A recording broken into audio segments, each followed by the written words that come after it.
హీరోల లిస్టు నుండి రాజశేఖర్ పేరు దాదాపుగా డిలీట్ అయిపోతున్న తరుణంలో ఒక ఆఫర్ వచ్చింది.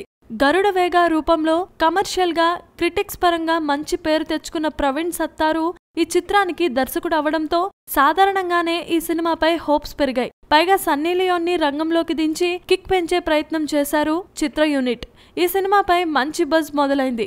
దాంతోపాటు రాజశేఖర్ కెరీర్ కి సరికొత్త మార్గాలు తెరుచుకున్నట్లయింది. కొత్త అవకాశాలు కూడా పలకరిస్తున్నాయట. అందులో భాగంగా తమిళ దర్శకుడు వెంకట్ ప్రభు రాజశేఖర్ కి ఒక కథ వినిపించాడట. అది రాజశేఖర్ కి బాగా నచ్చిందని తెలుస్తోంది. థ్రిల్లర్ చిత్రాల్ని రూపొందించడంలో వెంకట్ ప్రభు సిద్ధహస్తుడు. తక్కువ బడ్జెట్ లో మంచి మేకింగ్ క్వాలిటీతో సినిమాల్ని అందిస్తూ ఉంటాడు. అలాంటి దర్శకుడితో పనిచేయటం రాజశేఖర్ కి కలిసొచ్చే విషయమే. విలన్ తరహా పాత్రలో రాజశేఖర్ బాగా సూట్ అయిపోతాడు. ఆ పాత్రలకు ఓకే అంటే జగపతి బాబుకి చెక్ పెట్టినట్లే. అయితే రాజశేఖర్ షూటింగ్ కి సరిగ్గా రాడని, ఉదయం పూట రాజశేఖర్ సెట్ లో అస్సలు కనిపించడని చిత్రసీమలో చాలా బ్యాడ్ టాక్ నడిచింది. తన పాత అలవాట్లని రాజశేఖర్ మెల్లిమెల్లిగా వదులుకుంటున్నట్లుగా తెలుస్తోంది. అదే గనక నిజమైతే రాజశేఖర్ కి హ్యాపీ డేస్ మొదలైపోయినట్టే. Please subscribe.